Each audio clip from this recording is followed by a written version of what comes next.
This is Josh Bycer from GameWisdom.com. Hope you enjoy this Critical Thought, your daily discussion on game design. And be sure to like and subscribe to the channel, and you can pitch future Critical Thought topics. Alright everybody, before we get started, I'm actually working off of about 3-4 hours of sleep, so fair warning, I may get a little rambly. But I was thinking about changing the playlist title for my Going Retro series to something more along the lines of Modern Retro. I think Fan El Gordo liked that. I was just wondering if you guys enjoy that title as well. If so, I'll keep the change on the playlist. It won't change anything in terms of the content that will go there, which is mainly looking at classic games or this idea of modern retro, which is going to be today's critical thought. But let me know what you think, and if there are any other great examples of this kind of modern retro design, please let me know in the comments below, and I'll see about adding them to the list. One other thing, for anyone who is experienced with OBS and such, are there any tips or tricks for getting DOSBox games to run easily on or get them streamed that way? Because I'm having issues with minimizing and then basically unable to maximize it back up, and I get that sort of, you're seeing my screen within my screen within my screen kind of effect. Anyone has any ideas about that, please let me know. But like I said, today's critical thought is going to be on the subject of this kind of trend towards modern retro. And what this is essentially are developers creating games in the 8 and 16-bit style. Now, this isn't the same as games like Hyper Light Drifter, Mercenary Kings, and there's probably a few other ones that have embraced pixel art or that kind of retro look, but feature radically different and new kinds of design.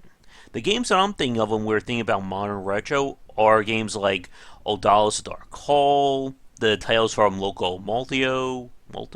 I'm sorry if I just mispronounced that. I'm trying to think if there's any really big ones off the top of my head. I know the big one that I'm about to bring up, but I'm trying to think if there's any small ones. Oh, something like Momodora I played, All Was Awakening, and as I just said, the big example, Shovel Knight. And Shovel Knight is certainly a special case. Yacht Club Games has really hit a home run with this game from the Kickstarter era. It's one of the few indie games I think lately to have really gone popular on the consoles and handhelds. They have their own amiibo, which at some point I need to pick up. And it's been announced that they're going to be releasing another expansion, and they're, I believe, going to get a Nintendo Switch port soon. So, thumbs up to Yacht Club Games. And that actually takes me to my first question I want to ask for you folks watching. For those of you who didn't grow up in the classic era, I'm talking Atari to, I guess, SNES era games, what did you think if you played Shovel Knight? Did you enjoy it? Did you like sort of the retro feel? Were there elements that didn't work for you having not grown up with those games? Let me know in the comments below. But this idea of modern retro has certainly gained some movement in the indie space.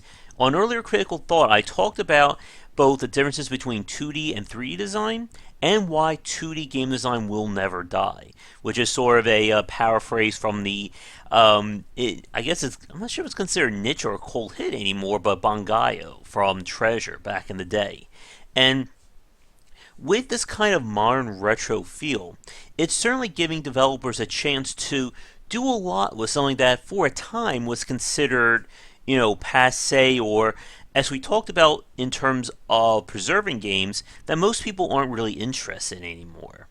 But with titles like Shovel Knight, Curse Castalia, Odallus, etc., it is proving that not only is there still life in this, but you can still take it in different ways that weren't really available back then. With Odallus: The Dark Call, for instance, while the game did feature design similar to, I don't want to say completely Castlevania because your character is a lot more mobile than that, but maybe something along the lines of Castlevania Ninja Gaiden, it still featured a completely different UI, which I thought was brilliant.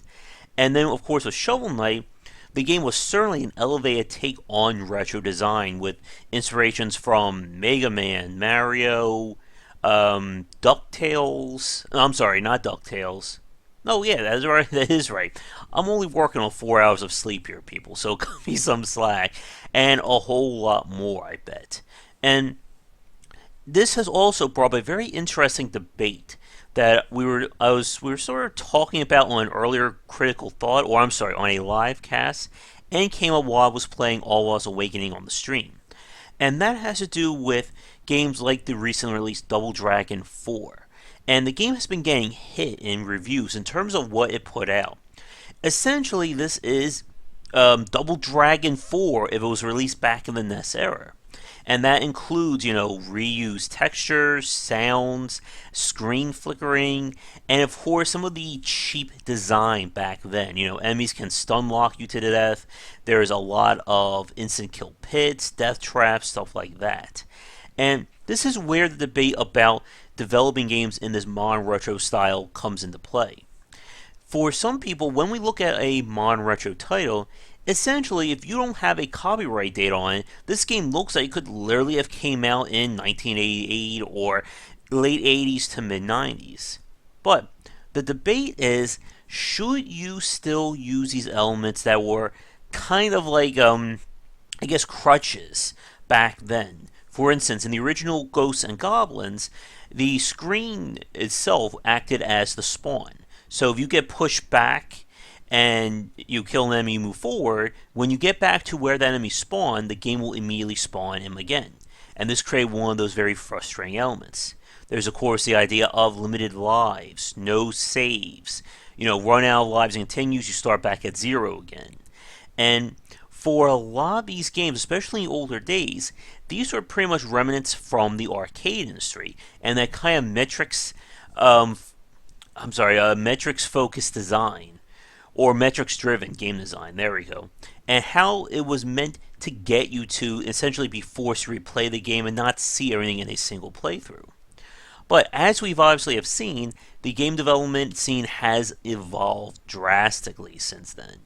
And for some modern retro games, such as with Shovel Knight and Momodora, that series, that they are embracing more modern conveniences. You have saves, checkpoints. There's no limited lives, essentially.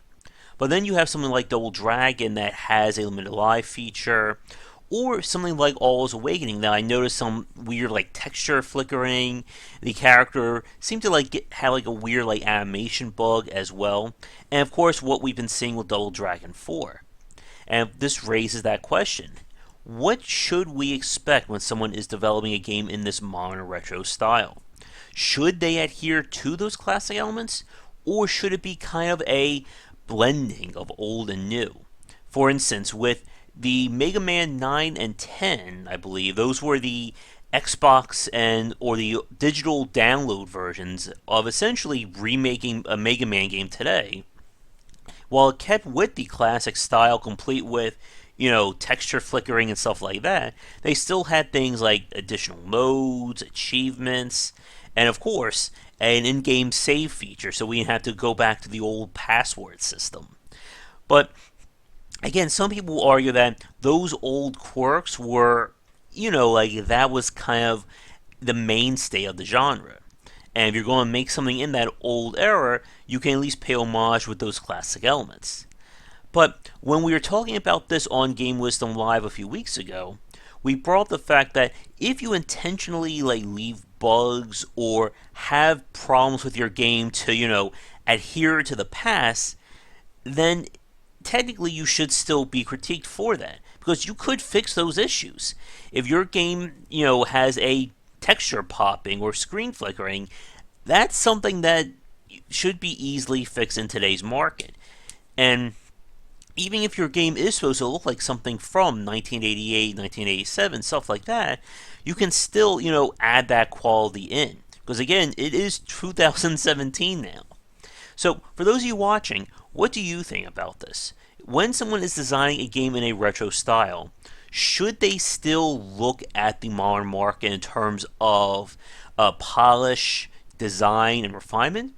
Or should they stick with the classic era? Let me know in the comments below. But we're going to wrap things up here. I have to get ready for Game Wisdom Live, which should be very interesting as we're going to see how well I respond with 4 hours of sleep. James may have to poke me with a stick a few times, but we'll see what happens. But for a little bit of an interesting touch, even with my sleep deprivation, I've thought up 4 or 5 different critical thoughts over the day. And even though tomorrow will be the uploading of tonight's recording, I want to give you guys a sneak peek because for Saturday's critical thought, I want to talk about a game that did something very interesting that I am very sure most of you watching this did not play or maybe not even heard of this game. So between now and Saturday, we're going to play a little game of Name That Title. And maybe if this catches on, we'll do more like these little quizzes at the end of these thoughts. But here are the clues. This is a first-person shooter, which from my memory is the first game to not only have roguelike elements as a first-person shooter, but predated the PvP MMO scene. And as like the final clue, which may be too much, but if I don't give this, you may not figure this out.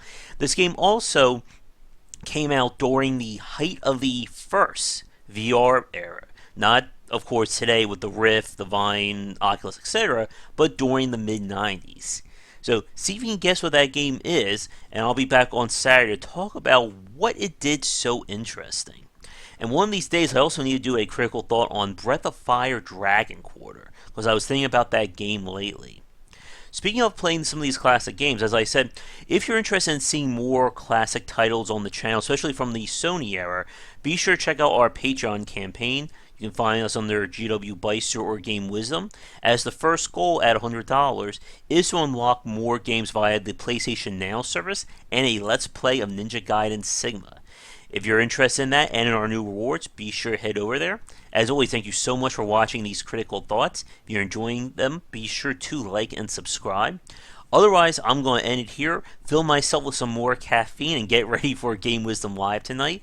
As always, I'm Josh Bycer from GameWisdom.com, where we examine the art and science of games. Be sure to check back daily for more great content here, as well as over on Game Wisdom. So, I'll see you live. Well, for those of you watching this, it will probably be too late, but I will catch you all tomorrow. Thank you so much for watching this video. If you enjoy it, be sure to like and subscribe to the channel, and of course share with your friends. It always helps out. For daily posts on all manner of game design and industry topics, check out game-wisdom.com. To support the site and everything that I do, be sure to check out the Patreon campaign. If we can hit goals, it will mean more content for everyone to enjoy, and I'll be able to support myself and my household. If you want to follow me, you can find me on Twitter at GWBycer for updates throughout the day and random thoughts from me. And lastly, you can find me on Twitch right over there at GWBycer for daily streams most nights around 10 Eastern. Thanks again for watching the video, and be sure to check out more great content coming to the Game Wisdom channel real soon.